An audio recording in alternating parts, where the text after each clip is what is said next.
പരിശുദ്ധ പ്രവാചകൻ്റെ ഒരു ജീവിതം ലോകത്തെ ഇങ്ങനെ മാറ്റിമറിച്ചത് എങ്ങനെയെന്ന് പഠിക്കുമ്പോഴാണ് നമ്മൾ അത്ഭുതത്തോടുകൂടി ആ ജീവിതത്തെ മനസ്സിലാക്കേണ്ടി വരുന്നത്. പരിശുദ്ധ പ്രവാചകൻ ലോകത്തെ മാറ്റിമറിച്ചത് ഏറ്റവും ആദ്യത്തേത് ദൈവസങ്കല്പത്തിലുള്ള മാറ്റമായിരുന്നു. ഭൂമിയിൽ ആദ്യമായി മനുഷ്യൻ പ്രകൃതി ശക്തികളെ ആരാധിച്ചിരുന്നു. ഇടി ഒരു ദൈവം, മഴയൊരു ദൈവം, ആകാശം ഒരു ദൈവം, ഇങ്ങനെ പ്രകൃതി ശക്തികളൊക്കെ ദൈവങ്ങളാക്കി മാറിയിരുന്നു. സൂര്യന് ദൈവം, ചന്ദ്രനൊരു ദൈവം, ഇങ്ങനെയായിരുന്നു. ഇങ്ങനെ വിശ്വസിച്ചിരുന്ന ജനസമൂഹം അതിനുശേഷം സൂമോർഫിക് ഗോഡ്സ് എന്ന് പറയുന്ന മൃഗങ്ങളുടെ ഷേപ്പുള്ള ദൈവസങ്കല്പത്തിലേക്ക് മാറി. കാളയൊരു ദൈവം, പശു ഒരു ദൈവം, കുറുക്കനൊരു ദൈവം, ഇങ്ങനെ ഓരോ സ്ഥലത്ത് ദൈവസങ്കല്പത്തിന് സൂമോർഫിക് ഗോഡ്സ് എന്ന് പറയപ്പെടുന്ന ദൈവങ്ങളാണ്. അതിൻ്റെ അടുത്ത ഘട്ടം എത്തിയപ്പോൾ മനുഷ്യനും മൃഗം കൂടെ ചേരുന്ന ഒരു രൂപമായി ദൈവത്തിൻ്റെ ഭാവം. അപ്പോൾ നൂബിസ് എന്നൊരു ദേവനുണ്ട് ഈജിപ്തുകാർക്ക്, പകുതി കുറുക്കൻ പകുതി മനുഷ്യൻ. ഇന്ത്യക്കാർക്ക് ഒരു നരസിംഹമുണ്ട്, പകുതി സിംഹം പകുതി മനുഷ്യൻ. ഈജിപ്തുകാരുടെ വലിയ ദേവനാണ് ഹോറസ്, തല പരുന്താണ്, ശരീരം മനുഷ്യൻ്റെയാണ്.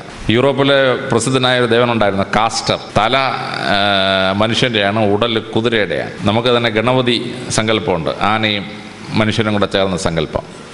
അപ്പോൾ മിക്സഡ്, മൃഗവും മനുഷ്യനും ചേർന്ന ഒരു ദൈവഭാവം ഉണ്ടായി. അത് കഴിഞ്ഞപ്പോൾ മനുഷ്യൻ ആന്ത്രോപോമോർഫിക് ഗോഡ്സ് എന്ന സങ്കല്പം ഉണ്ടായി. ദൈവം മനുഷ്യനെ പോലിരിക്കും, 2 കണ്ണ്, 1 മൂക്ക്, 1 ചെവി, ഇങ്ങനെ ദൈവം മനുഷ്യനെ പോലിരിക്കുകയാണ്. ദൈവം മനുഷ്യനെ പോലെ ചിന്തിക്കും, മനുഷ്യ സ്ത്രീകളെ കണ്ടാൽ ദൈവത്തിന് വികാരം വരും, ഇങ്ങനെയൊക്കെയാണ് പരിപാടികൾ.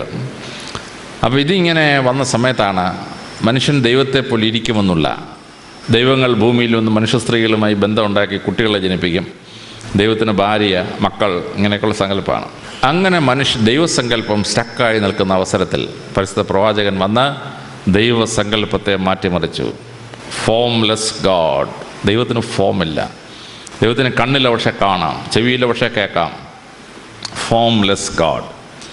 ആ ഫോംലെസ് ഗോഡ് എന്ന് പറയുന്നത് അതിഗംഭീരമായ ഒരു വിപ്ലവമാണ്. ദൈവത്തെ ഫോംലെസ് ആക്കി മാറ്റി. ദൈവത്തിന് ഭാര്യയില്ല, മക്കളുമില്ല, ദൈവത്തിന് പുത്രനുമില്ല, പുത്രിയില്ല. ദൈവം ദൈവമാണ്, മനുഷ്യൻ മനുഷ്യനാണ്. ഇത് അതിശ്രദ്ധേയമായ ഒരു സങ്കല്പം ദൈവസങ്കല്പത്തെ മാറ്റിമറിച്ചു. മറ്റു സമൂഹങ്ങളിൽ ദൈവം എണ്ണത്തിൽ വളരെ കൂടുതലായിരുന്നു. ഇന്ത്യയിൽ തന്നെ 33 കോടി ദേവന്മാരുണ്ടായിരുന്നു. യൂറോപ്യന്മാരുടെ ദൈവങ്ങളെല്ലാം കൂടെ എണ്ണിയാൽ 12,000-ന് മേളിലായിരുന്നു. ഈജിപ്തുകാരുടെ ദൈവങ്ങളെല്ലാം കൂടെ കൂട്ടിയ 1000-ന് മേളിലാണ്. പരിശുദ്ധ പ്രവാചകൻ പറഞ്ഞു, 1 ഗോഡ്, മോണോതെയിസം. ക്രിസ്തുവിന് 1400 വർഷങ്ങൾക്ക് മുമ്പ് അക്കനാത്തോൺ എന്ന് പറഞ്ഞൊരു ഒരു ഫറോ രാജാവാണ് ആദ്യം ഏകദൈവ വിശ്വാസം പറഞ്ഞത്. അയാളെ തല്ലിക്കൊന്നു, അയാളുടെ മോൻ തീയെ തല്ലിക്കൊന്നു. അതാണ് തൂത്തൻകാമൻ എന്ന് പറയുന്നത്. തൂത്തിനെ തല്ലിക്കൊന്നു. 22 വയസ്സായപ്പോഴേ മരിച്ച്. പിന്നെ മൂസ നബി ഏകദൈവ വിശ്വാസം പറഞ്ഞു, പിടിച്ചിരിക്കാൻ പ്രയാസം.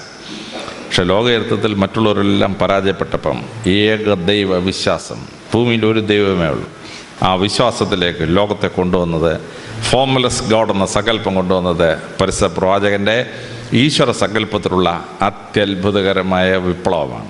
ആ വിപ്ലവത്തിൻ്റെ ഭാഗമായ പരിശുദ്ധ പ്രവാചകൻ രണ്ടാമതൊരു വലിയ വിപ്ലവം ഉണ്ടാക്കി. ദൈവത്തോട് പ്രാർത്ഥിക്കേണ്ടത് എങ്ങനെ? പണ്ട് ദൈവത്തിന് തൃപ്തി വരണമെങ്കിൽ മനുഷ്യൻ്റെ കുഞ്ഞുങ്ങളെ ബലി കൊടുക്കണം. ഗ്രീക്കുകാർ ട്രോയ് യുദ്ധത്തിന് പോവുകയാണ്. ട്രോയ് യുദ്ധത്തിന് പോകുമ്പം ഒരു പെൺകുട്ടിയെ ബലി കൊടുക്കണം. അപ്പം ആരെങ്കിലും ഒരു പെൺകുട്ടിയെ ബലി കൊടുക്കാൻ കൊണ്ടുവന്നാൽ 5000 സ്വർണ്ണ നാണയം കൊടുക്കാമെന്ന് പറഞ്ഞു അഗമെമ്നോൺ. ആരും കൊടുത്തില്ല. യുദ്ധം ചെയ്യിക്കണ്ടേ? അഗമെമ്നോൺ എന്ത് ചെയ്തു? തൻ്റെ സ്വന്തം മകൾ 13 വയസ്സുള്ള ഇഫിജീനിയ എന്ന് പറയുന്ന പെൺകുട്ടിയെ, ആ പെൺകുട്ടി ഹൈഡ്ര എന്ന ആ കുട്ടിക്ക് വേറൊരു പേരുണ്ട്, ആ കുട്ടിയെ കൊണ്ടുവന്നും വെട്ടി ഞുറുക്കി ദൈവത്തിന് ബലി കൊടുത്തു. പോയി ട്രോയ് യുദ്ധം ജയിച്ചു. സ്വന്തം മക്കളെ ബലി കൊടുക്കണം. ഇബ്രാഹിം നബിയുടെ കാലത്ത് ഉണ്ടായിരുന്ന ആ തെറ്റിദ്ധാരണ, അദ്ദേഹം മകനെ ബലി കൊടുക്കണം ദൈവം പറഞ്ഞു, അങ്ങാർക്ക് അങ്ങ് തോന്നി. അങ്ങാര് മോനെ ബലി കൊടുക്കാൻ കൊണ്ടുപോയി. ദൈവം ഇടപെട്ടു, നീ കുഞ്ഞിനെ ബലി കൊടുക്കണ്ടെന്ന് പറഞ്ഞു, പകരം ആടിനെ ബലി കൊടുത്താളാൻ പറഞ്ഞു. അങ്ങനെയാണ് ഈ മട്ടൺ ബിരിയാണി ഉണ്ടാക്കുന്ന പരിപാടിയൊക്കെ നമ്മൾ പഠിച്ചത്. മട്ടണെ തിന്നുക, ദൈവം മനുഷ്യരെ വേണ്ട. അമേരിക്കയിലെ മായൻ സംസ്കാരവും അസ്ട്രക് സംസ്കാരവും അവർ എത്രത്തോളം മനുഷ്യൻ്റെ രക്തം ഒഴുക്കുന്നു അത്രത്തോളം ദൈവത്തിന് തൃപ്തിപ്പെടുമെന്നാണ്. UN പ്രസിദ്ധമായ ഒരു ഇതുണ്ട്, വേൾഡ് ഹെറിറ്റേജ് സൈറ്റ് ചിച്ചൻ ഇറ്റ്സയുടെ പിരമിഡ് ഉദ്ഘാടനം ചെയ്തപ്പോൾ 20,000 മനുഷ്യരെ കൊണ്ടുവന്ന് നെഞ്ച് പിളർന്ന് ചങ്കും കൂപ്പോടും ദൈവത്തിന് കൊടുത്തു. എന്തിനാണ് ദൈവത്തിന് തൃപ്തിപ്പെട്ടത്?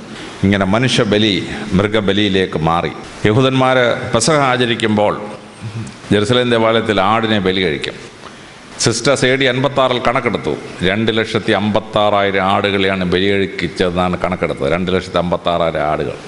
അങ്ങനെ ആടിൻ്റെ ബലി നടന്നുകൊണ്ടിരിക്കുന്ന അവസരത്തിലാണ് യേശുക്രിസ്തു വന്നിട്ട് ആ ബലിയെ അഗ്രികൾച്ചറൽ പ്രോഡക്ട്സ് ഉപയോഗിച്ച് പ്രാർത്ഥിക്കാമെന്ന് പഠിപ്പിച്ചത്. അപ്പവും വീഞ്ഞും വെച്ച് പ്രാർത്ഥിക്കുക. അപ്പവും വീഞ്ഞും അഗ്രികൾച്ചറൽ പ്രോഡക്ട്സാണ്. അങ്ങനെ അഗ്രികൾച്ചറൽ പ്രോഡക്ട്സ് ഉപയോഗിച്ചുള്ള ഒരു പ്രാർത്ഥനയായി മാറി. അങ്ങനെ കാനിബാളിസത്തിൽ തുടങ്ങി മൃഗബലി എന്ന് പറയുന്ന സുവോളജിക്കൽ ബലിയായി, പിന്നെ ബോട്ടാണിക്കൽ ബലിയായി. അങ്ങനെ ഇരിക്കുന്ന സമയത്താണ് പരിശുദ്ധ പ്രവാചകൻ അത്ഭുതകരമായ വിപ്ലവം ഉണ്ടാക്കിയത്. പ്രവാചകൻ പറഞ്ഞു, ദൈവത്തെ സന്തോഷിപ്പിക്കാൻ ഒരു മൃഗത്തെയും കൊല്ലണ്ട, ഒരു സസ്യത്തെയും കൊല്ലണ്ട, നിങ്ങൾ ദൈവത്തോട് നേരിട്ടങ്ങ് പ്രാർത്ഥിച്ചാൽ മതി. No form of worship, no bloodshed is required. ദൈവത്തോട് പ്രാർത്ഥിക്കാൻ. അങ്ങനെ ഈ ബലി എന്ന സങ്കല്പം മാറ്റി നേരിട്ട് ദൈവത്തോട് പ്രാർത്ഥിക്കേണ്ട സിസ്റ്റം കൊണ്ടുവന്നു. ആ സിസ്റ്റം കൊണ്ടുവന്നപ്പോൾ പ്രവാചകൻ ചെയ്തത് അത്യത്ഭുതകരമായ ഒരു മെഡിക്കൽ സയൻസാണ്. പ്രവാചകൻ പ്രാർത്ഥിക്കാൻ നേരം സമയം ഫിക്സ് ചെയ്തു. വെളുപ്പാങ്കാലത്ത് 4 മണിക്ക് കമ്പൽസറി അല്ലാത്തൊരു നിസ്കാരമുണ്ട്. പക്ഷേ കമ്പൽസറി നിസ്കാരങ്ങൾ 5 എണ്ണം. സൂര്യൻ ഉദിക്കുന്നു, സൂര്യനെ കാണാൻ വയ്യ, സൂര്യരശ്മികൾ കാണാം, ഒരു നിസ്കാരം. ഒരു വടി നാട്ടിയാൽ വടിക്ക് നേരില്ലാതാവുന്ന അവസരത്തിൽ മിഡ് ഡേ സൂര്യൻ നേരെ വടിയുടെ മേളിൽ വരുന്ന സമയത്ത് 2ാമത്തെ നിസ്കാരം. ഒരു വടി നാട്ടിയാൽ വടിയുടെ നീളവും നേളിൻ്റെ നീളവും ഈക്വൽ ആകുമ്പോൾ സൂര്യരശ്മികൾ 45 ഡിഗ്രി ആംഗിൾ വരുമ്പോൾ അടുത്ത നിസ്കാരം. സൂര്യൻ അസ്തമിച്ചു, സൂര്യനെ കാണാൻ വയ്യ, സൂര്യരശ്മികൾ കാണാം, അടുത്ത നിസ്കാരം. ചന്ദ്രൻ ഉദിച്ചു കഴിഞ്ഞാൽ ചന്ദ്രരശ്മികൾ കൊണ്ട് വടിയുടെ നീളവും നേളിൻ്റെ വീതവും ഈക്വൽ ആകുമ്പം അടുത്ത നിസ്കാരം. 5 കമ്പൽസറി നിസ്കാരം. നാസയിലെ റോക്കറ്റ് വിക്ഷേപണ കേന്ദ്രത്തിലെ ശാസ്ത്രജ്ഞന്മാർ ഈ സമയമൊക്കെ ശ്രദ്ധിച്ചപ്പോൾ അത്ഭുതപ്പെട്ടു പോയി. കാരണം സൂര്യൻ്റെയും ചന്ദ്രൻ്റെയും പ്രപഞ്ചത്തിൻ്റെയും നീക്കങ്ങളനുസരിച്ച് മനുഷ്യൻ്റെ ശരീരത്തിൽ ഒരു ബയോളജിക്കൽ ക്ലോക്കുണ്ട്. ഈ ബയോളജിക്കൽ ക്ലോക്ക് ടേൺ ചെയ്യുന്ന പോയിൻറ്റ്സാണ് ഈ 5 എണ്ണം. ആ ബയോളജിക്കൽ ക്ലോക്ക് ടേൺ ചെയ്യുന്ന സമയത്ത് പ്രാർത്ഥിച്ചാൽ മനുഷ്യന് ആരോഗ്യം മാത്രമല്ല ബുദ്ധിശക്തിയും കിട്ടുന്ന അത്ഭുതം അവിടെ നടക്കുകയാണ്. വെളുപ്പിന് 4 മണി എന്ന് പറഞ്ഞാൽ കമ്പൽസറി അല്ലാത്ത നിസ്കാരം വെച്ചിരിക്കുന്ന സമയമോ അത് മനുഷ്യൻ്റെ തലച്ചോറിന് ഏറ്റവും കൂടുതൽ ബുദ്ധിശക്തി ഉണ്ടാകുന്ന സമയമാണ്. ഭാരതീയ പുരാണങ്ങൾ പറയുന്നു, ബ്രഹ്മമുഹൂർത്തേ ഉത്തിഷ്ഠേ. ബ്രഹ്മമുഹൂർത്തം വെളുപ്പിന് 4 AM തലച്ചോറിന് ഏറ്റവും ബുദ്ധി ഉണ്ടാകുന്ന സമയം. അപ്പോൾ പ്രപഞ്ചത്തിൻ്റെ നീക്കങ്ങളനുസരിച്ച്, സൂര്യൻ്റെയും ചന്ദ്രൻ്റെയും നക്ഷത്രങ്ങളുടെ നീക്കങ്ങളനുസരിച്ച് മനുഷ്യ ശരീരത്തിൽ മാറ്റം ഉണ്ടാകുന്ന സമയത്ത് പ്രാർത്ഥന കൊണ്ട് ഫിക്സ് ചെയ്തു പ്രവാചകൻ. തലച്ചോറിന് ഏറ്റവും ബുദ്ധി ഉണ്ടാകുന്ന സമയത്ത് പ്രാർത്ഥന കൊണ്ട് ഫിക്സ് ചെയ്തു പ്രവാചകൻ. 1400 കൊല്ലത്തിന് മുമ്പ് ഒരു MBBS പഠിച്ചിട്ടില്ലാത്ത പ്രവാചകൻ ഇത്ര ഗഹനമായ ഒരു മെഡിക്കൽ പ്രിൻസിപ്പിൾ എങ്ങനെ മനസ്സിലാക്കി എന്നുള്ളത് ഡോക്ടർമാരെ അമ്പരപ്പിക്കുന്ന ഒരു സംഭവമാണ്. അമ്പരപ്പിക്കുന്ന സംഭവം. പ്രാർത്ഥനയുടെ സമയം ഫിക്സ് ചെയ്തു. പ്രാർത്ഥിക്കാൻ നേരം ലോകത്തിൽ എവിടെയാണെങ്കിലും പ്രാർത്ഥിക്കാം. മറ്റു മതങ്ങൾക്ക് പ്രാർത്ഥിക്കണമെങ്കിൽ പ്രതിമ വേണം, വലിയ പ്രതിമ വേണം, അല്ലെങ്കിൽ ചിത്രങ്ങൾ വരച്ച് അതിന് മുമ്പിൽ വേണം, ഇല്ലെങ്കിൽ ഫോട്ടോഗ്രാഫിക് പ്രൊജക്ഷൻസ് വേണം, അതല്ലെങ്കിൽ വിശാലമായ ആരാധനാലയം വേണം, അതിന് കൊടിമരം വേണം, ഗോപുരം വേണം. പ്രവാചകൻ പറഞ്ഞു, ഇതൊന്നും ദൈവത്തിൻ്റെ മുമ്പാകെ പ്രാർത്ഥിക്കാൻ വേണ്ട. ഒരു വിഗ്രഹം ഉണ്ടാക്കണ്ട, ഒരു ചിത്രവും വരയ്ക്കണ്ട, ഒരു രൂപവും പ്രൊജക്റ്റ് ചെയ്യണ്ട, ദേവാലയത്തിന് ഗോപുരം വേണ്ട, ദേവാലയത്തിന് കൊടിമരവും വേണ്ട. എനിവേർ യു ക്യാൻ പ്രേ. നിങ്ങളും ദൈവവും തമ്മിൽ ഒരു തടസ്സവും വേണ്ട.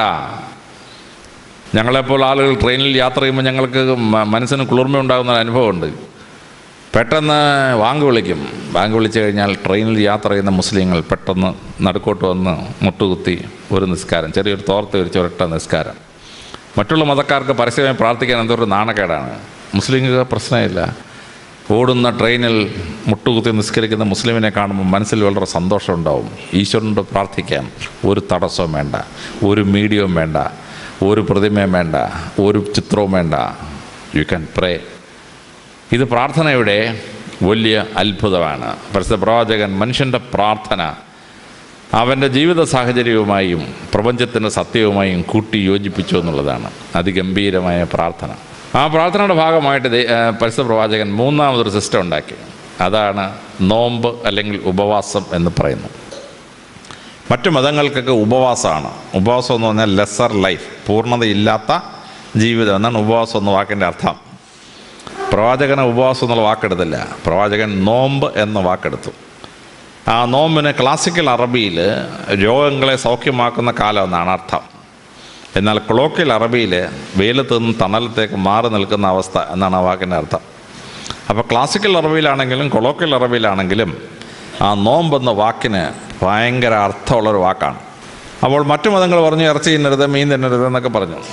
പരസ്യപ്രവാചകൻ പറഞ്ഞു, നിങ്ങൾ തിന്നുന്ന ആഹാരത്തിലല്ല പ്രശ്നം, നിങ്ങൾ 12 മണിക്കൂർ സൂര്യനുദിച്ച് സൂര്യസ്തമിക്കുന്ന കാലം വരെ പട്ടിണിയിരിക്കണം, ഒന്നും വെള്ളം പോലും അകത്തോട്ട് പോകരുത്, അങ്ങനെ നോമ്പ് അനുഷ്ഠിക്കണം. മറ്റു പല മതക്കാരും മുസ്ലിങ്ങളെ കളിയാക്കാൻ തുടങ്ങി. ഇതെന്തൊരു നോമ്പപ്പ, 12 മണിക്കൂർ പട്ടിണി ഇരിക്കുക, പിന്നെ ബിരിയാണി അടിച്ച് കയറ്റുക, ഇതെന്തൊരു നോമ്പെന്ന്. പക്ഷേ ഇതിൻ്റെ രഹസ്യം എന്താണെന്ന് കണ്ടുപിടിച്ചത് അമേരിക്കയിലെ റോക്കറ്റ് വിക്ഷേപണ കേന്ദ്രത്തിലെ ശാസ്ത്രജ്ഞന്മാരാണ്. ഈ റോക്കറ്റിൽ പോകുന്ന സമയത്ത് വെയ്റ്റ്ലെസ്നെസ്സാണ്, ഗ്രാവിറ്റി ഇല്ലല്ലോ.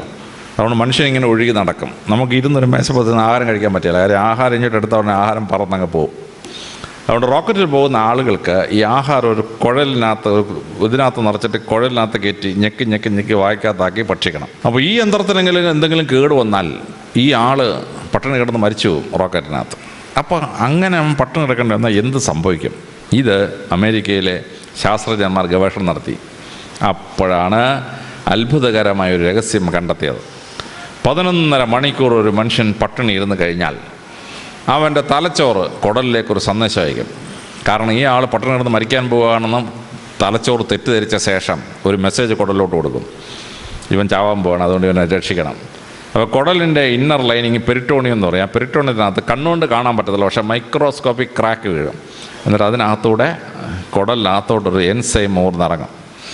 അത് ശരീരം വലിച്ചെടുത്ത് കഴിഞ്ഞാൽ ശരീരത്തിന് അത്ഭുതകരമായ ശക്തിയും അത്ഭുതകരമായ ഓട്ടോ ഇമ്മ്യൂൺ കപ്പാസിറ്റി, രോഗപ്രതിരോധ ശക്തി വർദ്ധിക്കുന്ന ഒരു ഫിനോമിനൻ ശരീരത്തിലുണ്ടാവും. 11.5 മണിക്കൂർ പട്ടിണിന്നേ പറ്റുള്ളൂ. അതുവരെ അതിനിടയ്ക്ക് ഒരു ഗ്ലാസ് വെള്ളം കുടിച്ചാൽ പോയി. അപ്പോൾ അങ്ങനെ 11 മണിക്കൂർ പട്ടിണി ഇരിക്കുമ്പോൾ സംഭവിക്കുന്ന ഈ അത്ഭുതം അമേരിക്കൻ ശാസ്ത്രജ്ഞന്മാർ കണ്ടെത്തി. അപ്പോൾ ശരിക്ക് സൂര്യോദയം മുതൽ സൂര്യാസ്തമനം പട്ടിണി ഇരുന്നാൽ സംഭവിക്കുന്ന എന്തെന്ന് ചോദിച്ചാൽ, അവൻ്റെ ശരീരം പെട്ടെന്ന് ഈ ഓട്ടോ ഇമ്മ്യൂൺ സിസ്റ്റം അലർട്ട് ചെയ്യുന്ന എൻസൈംസ് കുടലിലേക്ക് ഊർന്നിറങ്ങും. അത് വലിച്ചെടുത്ത് കഴിഞ്ഞാൽ ആ മനുഷ്യന് രോഗപ്രതിരോധ ശക്തി വർദ്ധിക്കുകയും ഓർഡിനറി ഇൻഫെക്ഷൻസ് തടയാനുള്ള കപ്പാസിറ്റി കിട്ടുകയും ചെയ്യും. ഇനി അങ്ങനെയുള്ള കപ്പാസിറ്റി കിട്ടുന്നതിൻ്റെ ഭാഗമായി നമുക്ക് ചില പ്രത്യേക രോഗങ്ങളെ റെസിസ്റ്റ് ചെയ്യാൻ പറ്റും. അതിലൊന്നാണ് ക്യാൻസർ. ക്യാൻസർ എന്ന് പറഞ്ഞാൽ ഓട്ടോ ഇമ്മ്യൂൺ കപ്പാസിറ്റി കുറയുമ്പോൾ ശരീരത്തിലെ സെൽ ഡിവിഷൻ അൺകൺട്രോൾഡ് ആകുമ്പോൾ ഉണ്ടാകുന്നൊരു സംഭവമാണ് ഈ ക്യാൻസർ. ശരിക്കും നോമ്പ് നോക്കുന്നൊരു മുസ്ലിമിന് ക്യാൻസർ വരാനുള്ള സാധ്യത വളരെ കുറവാണ്. നിങ്ങൾ RCCയിൽ പോയി ഏറ്റവും കുറവ് ക്യാൻസർ വരുന്ന ആർക്കാന്ന് ചോദിച്ചാൽ ഡോക്ടർമാർ എപ്പോഴും പറഞ്ഞുതരും, നെറ്റിയിൽ താഴമ്പുള്ള മുസ്ലിം വളരെ അപൂർവമായിട്ട് ക്യാൻസർ പിടിച്ച് റീജിയണൽ ക്യാൻസർ സെൻ്റർ ചെല്ലാറുള്ളൂ.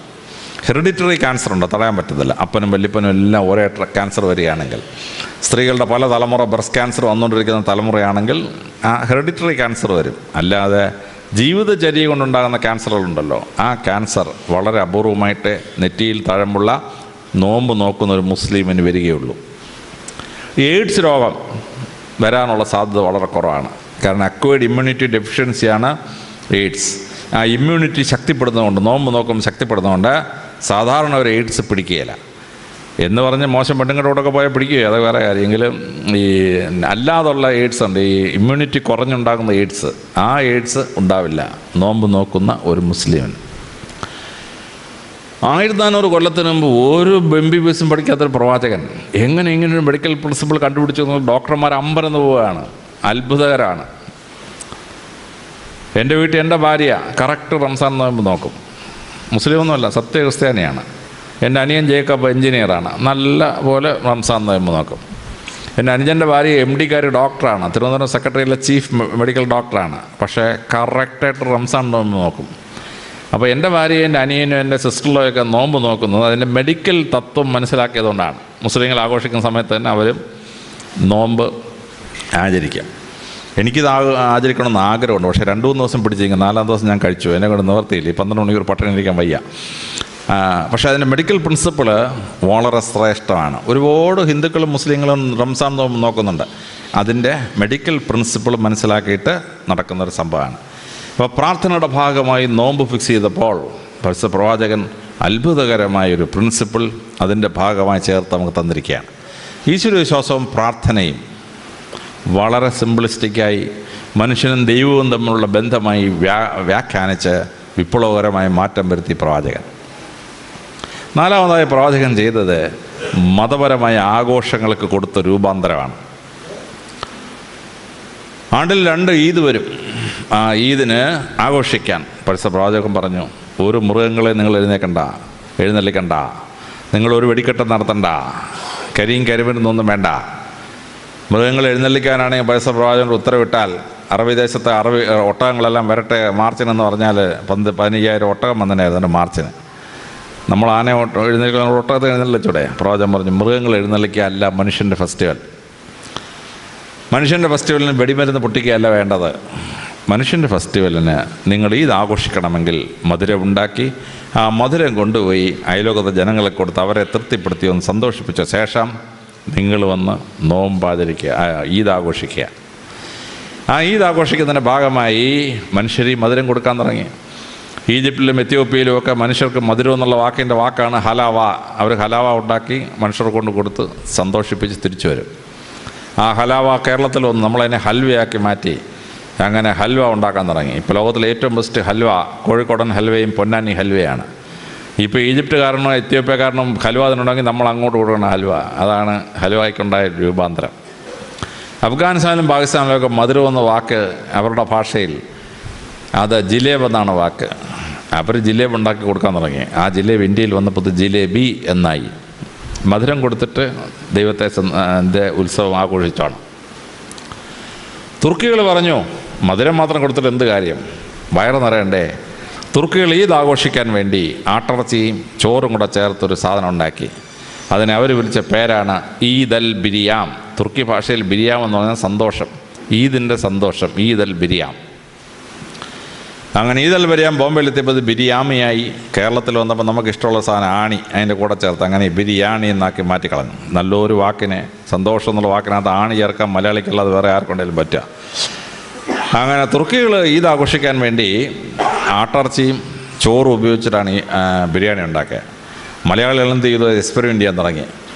അവൻ കപ്പ ബിരിയാണി, ചക്ക ബിരിയാണി, മീൻ ബിരിയാണി. ഇന്നാളെ വടക്കോട്ട് പോയ സമയത്ത് രാത്രി 9 മണി കഴിഞ്ഞ് പോയി. ഹോട്ടൽ അടച്ചു പോലെ എന്ന് വെച്ചൊരു ഹോട്ടലിൽ കയറി. ഞാൻ ഇവിടെ ഉണ്ടെന്നുണ്ടോ എന്ന് ചോദിച്ചാൽ അവൻ പറഞ്ഞു വെണ്ടയ്ക്ക ബിരിയാണി ഉണ്ടെന്ന് പറഞ്ഞു. തുർക്കികൾ പോലും സ്വപ്നം കണ്ടുണ്ടാവില്ല വെണ്ടയ്ക്ക ബിരിയാണി ഉണ്ടാക്കാം. അതും മലയാളികളുടെ പരിപാടിയാണ്. അപ്പോൾ മനുഷ്യന് വയറുന്ന വെച്ചാൽ ആഹാരം കൊടുക്കുക, അവന് മധുരം കൊടുക്കുക. അങ്ങനെ വേണം മതപരമായ ആഘോഷങ്ങൾ നടത്താൻ. അല്ലാതെ ആനയെ കൊണ്ടൊന്ന് ഉത്സവം നടത്തി എൻ്റെ ആന വേണമെങ്കിൽ 4 ചവിട്ടിക്കൊന്ന് വെടിക്കെട്ട് നടത്തി വെടി പൊട്ടി 102 ചാവുക, ഇങ്ങനെയൊക്കെയാണോ ഉത്സവം? പ്രവാചകൻ പറഞ്ഞു പാടില്ല. മതപരമായ ഉത്സവം മനുഷ്യനെ സന്തോഷിപ്പിക്കുന്ന, അവൻ്റെ ആഹാരം പരിപോഷിപ്പിക്കുന്ന ഒന്നായിരിക്കണം ആഘോഷം. ഈദ് ആഘോഷിക്കാൻ വേണ്ടി പരിശുദ്ധ പ്രവാചകൻ 12 നിയമം ഉണ്ടാക്കി. ഓരോ നിയമവും എത്ര ശ്രദ്ധേയമാണെന്ന് നമ്മൾ ആലോചിക്കുമ്പോഴാണ് മനസ്സിലാവുന്നത്. ഈദ് ആഘോഷിക്കാൻ പരിശുദ്ധ പ്രവാചകൻ പറഞ്ഞു, മേൽക്കൂരയുള്ള ഒരു സ്ഥലത്തും ഈദ് ആഘോഷിച്ചേക്കരുത്. ഈദ് ഗാഹിൽ പോയി, ഓപ്പൺ സ്പേസിൽ പോയി ഈദ് ആഘോഷിച്ചോണം. അള്ളാഹുവും മനുഷ്യനും തമ്മിൽ ഒരു ബാരിയറും പാടില്ല, ഒരു തടസ്സവും പാടില്ല. റൂഫുള്ള സ്ഥലത്ത് വെച്ചിട്ട് ഈദ് ആഘോഷിക്കരുത്. മനുഷ്യൻ നേരെ ദൈവത്തോട് പ്രാർത്ഥിക്കണം. No barriers in between. പരിശുദ്ധ പ്രവാചകൻ പറഞ്ഞു, ഈദ് ആഘോഷിക്കണമെങ്കിൽ മണ്ണിൽ ചവിട്ടുന്ന ഈദ് ആഘോഷിക്കണം. ഒരു ചെരുപ്പും കാലിലെങ്ങും പാടില്ല. മനുഷ്യൻ മണ്ണാണ്, അവൻ മണ്ണിലേക്ക് പോകും. ആ മണ്ണിൽ ചവിട്ട് നിന്നിട്ട് ഞാൻ ആരാണെന്ന് മനസ്സിലാക്കിയിട്ട് വേണം അവന് ഈദിന് പ്രാർത്ഥിക്കാൻ. വേറും മണ്ണിൽ ചവിട്ടി വേണം അവൻ പ്രാർത്ഥിക്കാൻ. പരിശുദ്ധ പ്രവാചകൻ പറഞ്ഞു, ഈദ് ആഘോഷിക്കാൻ പോകുമ്പോൾ ആ പോകുന്ന വഴി കൂടെ തിരിച്ചു വരരുത്. പോകുന്ന വഴി കൂടെ തിരിച്ചു പോയവൻ തന്നെ തിരിച്ചു വന്നേ. ഈദ് പ്രാർത്ഥിച്ചു കഴിഞ്ഞാൽ man should be completely transformed as a new human being. അതുകൊണ്ട് ഒരു വഴി കൂടെ ഈദിന് പോയാൽ വേറൊരു വഴി കൂടെ കറങ്ങിയിട്ടേ വീട്ടിലെത്താവൂ. He shall be completely transformed. Eid ആഘോഷിക്കാൻ പരിശുദ്ധ പ്രവാചകൻ ഉണ്ടാക്കിയ 12 നിയമങ്ങൾ വായിച്ച് ഞാൻ അത്ഭുതപ്പെട്ടു പോയി. എന്തൊരു ശാസ്ത്രീയമായ, എന്തൊരു ഒരു വ്യക്തമായ പ്രിൻസിപ്പിളിലാണ് ഒരു ഈദ് ആഘോഷിക്കാൻ പരിശുദ്ധ പ്രവാചകൻ ലോകത്തെ പഠിപ്പിച്ചത്. ലോകത്തിൽ ഏതെങ്കിലും മതം ഇങ്ങനെ സിംപ്ലിസ്റ്റിക്കായി മറ്റാർക്കും പരിക്ക് പറ്റാത്ത സന്തോഷിപ്പിക്കുന്നൊരു ഉത്സവം ഓർഗനൈസ് ചെയ്തിട്ടുണ്ടോ? ഇല്ല. അവിടെയാണ് ഈദ് ആഘോഷിക്കാൻ പരിശുദ്ധ പ്രവാചകൻ ഉണ്ടാക്കിയ 12 നിയമങ്ങളും നമ്മളെ അത്ഭുതപ്പെടുത്തുന്നത്. മതത്തിൻ്റെ ആഘോഷങ്ങൾക്ക് പ്രവാചകൻ മാറ്റം വരുത്തി. 5-മതായി പരിശുദ്ധ പ്രവാചകൻ ചെയ്തത് വളരെ ശ്രദ്ധേയമായ ഒരു തത്വമാണ് മനുഷ്യാവകാശം. മനുഷ്യനായി ഭൂമിയിൽ മറ്റുള്ളവരെ കാണണം, ഉച്ചനീചത്വങ്ങൾ പാടില്ല. പരിശുദ്ധ പ്രവാചകൻ ആ മനുഷ്യത്വം എന്താണെന്ന് ലോകത്തെ പഠിപ്പിച്ചു. പരിശുദ്ധ പ്രവാചകൻ ശിഷ്യന്മാരിങ്ങനെ ഇരിക്കുമ്പോൾ ഒരു യഹൂദൻ മരിച്ചവൻ്റെ ഡെഡ് ബോഡി ഇങ്ങനെ വരികയാണ്. പരിശുദ്ധ പ്രവാചകൻ നേരെ പോയി തലക്കെട്ടെടുത്ത് മാറ്റി അതിനെ വണങ്ങി ശേഷം തിരിച്ചു വന്നു. അബൂബക്കർ ഒന്നാമത്തെ ഖലീഫയാണ്. അദ്ദേഹം ചോദിച്ചു, എന്ത് അങ്ങ് കാണിച്ച അതൊരു യഹൂദൻ്റെ ഡെഡ് ബോഡിയല്ലേ, അതിനെ പോയി വന്ദിക്കുമോ? പരിശുദ്ധ പ്രവാചകൻ പറഞ്ഞു, അബൂബക്കറെ, അതൊരു യഹൂദൻ്റെ ഡെഡ് ബോഡി അല്ല, ഒരു മനുഷ്യൻ്റെ ശവശരീരമാണ്. അതിനെ ബഹുമാനിക്കണം. അതാണ് നിങ്ങൾ ചെയ്യേണ്ടത്, മനുഷ്യനെ ബഹുമാനിക്കണം. ഇന്നൊരു ശവശരീരം പോകുമ്പോൾ ഒരു സബ് ഇൻസ്പെക്ടർ വണ്ടിയും കൊണ്ട് വന്നാൽ സബ് ഇൻസ്പെക്ടർ വണ്ടി നിർത്തി ഇറങ്ങി അതിന് ഉപചാരം അർപ്പിക്കാം. വെട്ടി ഞുറുക്കി ഒരു ശരീരം കിടക്കുകയാണ്, ഞങ്ങളവിടെ പോയി ഇൻക്വസ്റ്റും പോസ്റ്റ്മോർട്ടം ചെയ്യാൻ ചെല്ലുമ്പോൾ ആദ്യം ഞങ്ങൾ തൊപ്പി പൊക്കി ബോഡിയെ വന്നിച്ച ശേഷം തിരിച്ച് തൊപ്പി വെച്ചിട്ടേ തുടങ്ങുള്ളൂ പരിപാടി. ശവശരീരത്തെ വന്ദിക്കാൻ പോലീസിനെ പഠിപ്പിച്ചത് പരിശുദ്ധ പ്രവാചകനാണ്. പരിശുദ്ധ പ്രവാചകൻ തലക്കെട്ടെടുത്ത് ശവത്തെ വന്ദിച്ചതാണ് പോലീസിനെ പഠിപ്പിച്ച സംഭവം. ബാച്ചുകളായുള്ള സബ് ഇൻസ്പെക്ടർമാർക്ക് ഞാൻ ക്ലാസ് എടുക്കുമ്പം ശവശരീരത്തെ വന്ദിക്കാൻ പ്രവാചകൻ പഠിപ്പിച്ച എങ്ങനെയാണെന്ന് ഈ സർവ്വ കേരളത്തിലെ മുഴുവൻ SI-മാരെ ഞാൻ ക്ലാസ് എടുത്തിട്ടുണ്ട്.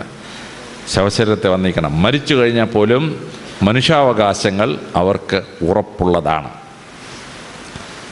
പരിശുദ്ധ പ്രവാചകനെ അദ്ദേഹത്തിന് അമ്മയുടെ വീട്ടിൽ പോയി പ്രവാചകൻ, അമ്മ വീട്ടുകാരെല്ലാം കൂടെ കല്ലെറിഞ്ഞ് പ്രവാചകന് പരിക്ക് പറ്റി, രക്തം ഒലിച്ചുകൊണ്ടൊരു മരത്തിന് ചോട്ടിപ്പോയി നിൽക്കുകയാണ് പ്രവാചകൻ. അപ്പോൾ ദൈവത്തിൻ്റെ മാലാഖ പ്രത്യക്ഷപ്പെട്ടു. പ്രവാചക, ഇവരെ അങ്ങ് സംഹരിച്ചേക്കട്ടെ എന്ന് ചോദിച്ചു. പ്രവാചകൻ പറഞ്ഞു, അള്ളാഹു അങ്ങ് പരമകാരുണികനാണ്, അങ്ങ് കരുണയാണ് കാണിക്കേണ്ടത്. ഇവർക്കിപ്പോൾ ഞാൻ പ്രസംഗിക്കുന്നത് മനസ്സിലാവുന്നില്ല, അതുകൊണ്ട് അവരെന്നെ കല്ലെറിഞ്ഞെന്നുള്ളേ ഉള്ളൂ. ഏതാനും വർഷത്തിന് ശേഷം അവർക്ക് സത്യമൊക്കെ മനസ്സിലാവും, അവരിഞ്ഞ് വന്നോളൂ എന്ന് പറഞ്ഞു. മാലാഖ ചോദിച്ചപ്പോൾ സാധാരണ മനുഷ്യനാണെങ്കിൽ അവന്മാരെല്ലാം ഒന്ന് ശരിയാക്കേക്കാൻ പറഞ്ഞതിനായിരുന്നു. പ്രവാചകൻ പറഞ്ഞു, നോ, പരമാവനായ അള്ളാഹു കരുണ വേണം മനുഷ്യനോട് കാണിക്കാൻ.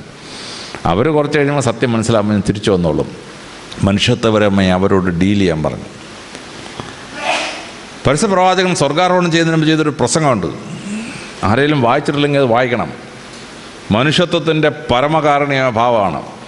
അറബിയെന്നോ അറബി അല്ലാത്തവനെന്നോ, വെളുത്തവനെന്നോ കറുത്തവനെന്നോ, ഉന്നതകുല ജാതനെന്നോ ഉന്നതകുല ജാതൻ അല്ലെന്നോ ഉള്ള ഭൂമിയിൽ മനുഷ്യൻ്റെ യാതൊരു ക്ലാസിഫിക്കേഷനും മനുഷ്യനും തമ്മിൽ പാടില്ല.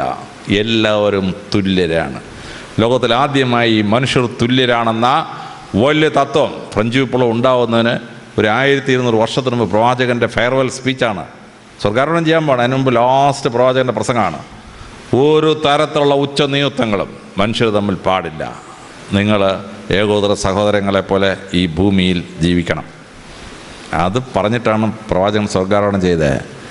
ലോകത്തിലെ എല്ലായിടത്തും ജാതി ഇന്ത്യ ഉണ്ടാക്കി. ഈജിപ്തുകാർക്ക് 4 ജാതി, ബാബിലോണുകാർക്ക് 4 ജാതി. കേരളത്തിൽ ഇന്ത്യയിലെ ബ്രാഹ്മണൻ, ക്ഷത്രിയൻ, വൈശ്യൻ, ശൂദ്രൻ, പിന്നൊരു പഞ്ചമൻ, 5 ഗ്രൂപ്പാണ്.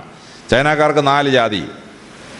പ്രവാചകൻ പറഞ്ഞു, ജാതി എന്നൊരു സാധനം പാടില്ല. ഇന്നിവിടെ പ്രാർത്ഥനയിൽ പറഞ്ഞ ഭാഗമാണത്. പ്രവാചകൻ പറഞ്ഞ്, നിങ്ങളുടെ ഇടയ്ക്ക് ഞാൻ ക്ലാസിഫിക്കേഷൻ ഉണ്ടാക്കിയിട്ടുണ്ട്, പക്ഷേ ഒരേ ആദത്തിൻ്റെയും അവയുടെയും സന്ധി പരമ്പരകളിൽ ഭൂമിയിലെ മനുഷ്യർ മുഴുവൻ, അതിനകത്ത് യാതൊരു വ്യത്യാസവും ഈശ്വരൻ കൽപ്പിച്ചിട്ടില്ല. ഏകോദര സഹോദരങ്ങളോട് ജീവിക്കണം. പിന്നെ നിങ്ങളെ തിരിച്ചറിയാൻ വേണ്ടി ചില ക്ലാസിഫിക്കേഷനൊക്കെ ഉണ്ട്, പക്ഷേ നിങ്ങളെല്ലാം ഒരപ്പൻ്റെ അമ്മയുടെ മക്കളാണെന്ന് നിങ്ങൾ ധരിച്ചു കൊള്ളണം. അതാണ് പരിശുദ്ധ ഖുർആൻ പഠിപ്പിച്ചത്. അതാണ് പ്രവാചകൻ ഫെയർവെൽ സ്പീച്ചിൽ പഠിപ്പിച്ചത്. എല്ലാ മനുഷ്യരും തുല്യരാക്കി. ഇസ്ലാം ഈജിപ്തിൽ ചെല്ലുമ്പോൾ 4 കക്ഷിയുള്ളൊരു ഗ്രൂപ്പായിരുന്നു, 4 ജാതി ഉണ്ടായിരുന്നു.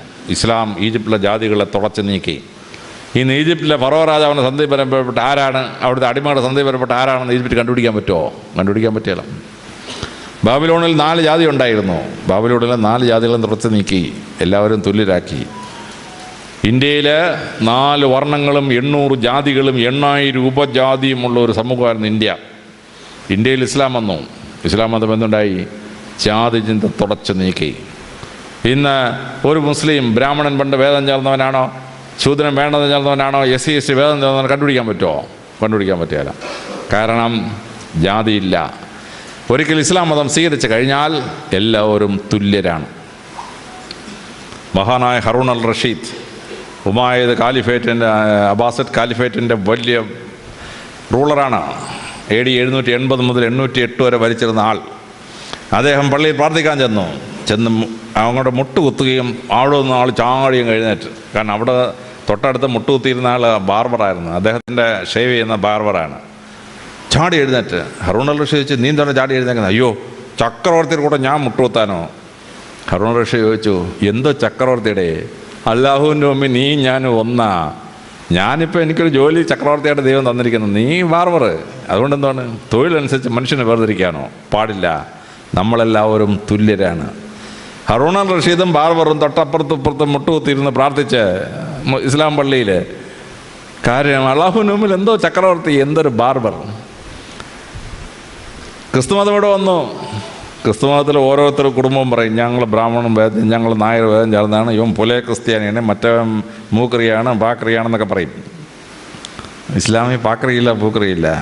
ഏത് ജാതിയിൽ നിന്നാണ് ഇവൻ ഇസ്ലാമിൽ ചേർന്നതെന്ന് ഒരു കുടുംബവും കണക്ക് സൂക്ഷിക്കുന്നില്ല.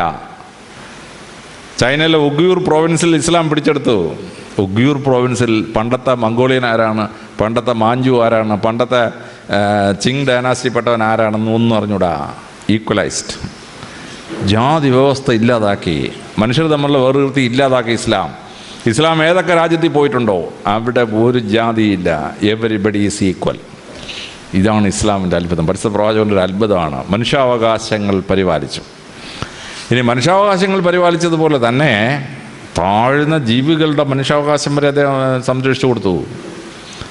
ബദർ യുദ്ധം നടക്കുകയാണ്, സൈന്യം പോവുകയാണ്. അപ്പോൾ ഒരു പട്ടി പ്രസവിച്ചിറക്കുകയാണ്, ഒരു നായ പ്രസവിച്ചിറക്കുകയാണ്. പരിശുദ്ധ പ്രവാചകൻ പറഞ്ഞു, സൈന്യം വഴിമാറിപ്പോകാൻ പറഞ്ഞു. ആ മൃഗം പ്രസവിച്ച് കിടക്കുമ്പോൾ അതിൻ്റെ ശല്യം ഉണ്ടാക്കാൻ പാടില്ല. സൈന്യം വഴിമാറിപ്പോകാൻ തുടങ്ങി. അപ്പോഴും പ്രവാചകൻ അറിയാം, ഈ പോലീസിൻ്റെ സ്വഭാവം അറിയാം. ഈ പോലീസിനും പട്ടാളത്തിന് യൂണിഫോമും കാലേ ഒരു ഷൂസും കിട്ടിയാലുണ്ടല്ലോ എന്തിനേയും തൊഴിച്ചു കളയും. അതാണ് പോലീസിൻ്റെ സ്വഭാവം. ഇവൻ തൊഴിക്കുമെന്നുള്ള അദ്ദേഹത്തിന് അറിയാം. അദ്ദേഹം 2 പട്ടാളക്കാരെ അവിടെ കാവൽ നിർത്തി. ആ പട്ടിക്കൊന്നും പറ്റാതെ നോക്കിക്കോണം, എല്ലാ സൈന്യം പോയി കഴിഞ്ഞാൽ നിങ്ങൾ 2 ഇഞ്ഞ് വരാമെന്ന് പറഞ്ഞു. മൃഗത്തിന് പോലും സംരക്ഷണം. മൃഗത്തിന്, മനുഷ്യന് മാത്രമല്ല മൃഗത്തിന്. പ്രവാചകൻ പറഞ്ഞ രസകരമായ കഥയുണ്ട്. ഒരു വേശ്യസ്ത്രീ സ്വർഗത്തിൽ പോയ കഥയാണ്.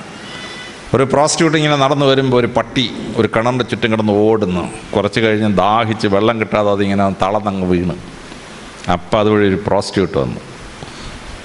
ആ പ്രോസ്റ്റിറ്റ്യൂട്ട് സ്വർഗത്തിൽ ചെന്നപ്പം അള്ളാഹു പറഞ്ഞു, കയറിപ്പൊക്കോളാൻ പറഞ്ഞു.